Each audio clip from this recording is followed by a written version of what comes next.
கைப்பிடித்த தம்பிக்குத்தான் அண்ணனாகி வாராரு. வெற்றிகாலம் துதிக்கையினை தூக்கிக் கொண்டு வாராரு.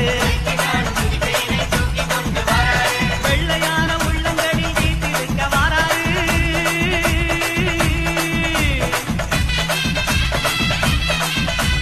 வெள்ளையான உள்ளங்களில் வீட்டிருக்க வாராரு. வினைகளெல்லாம் தீர்க்க வேண்டி விரைந்து ஓடி வாராரு.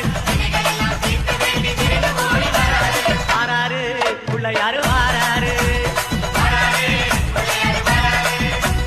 வாராரு பிள்ளையாரு வாராரு.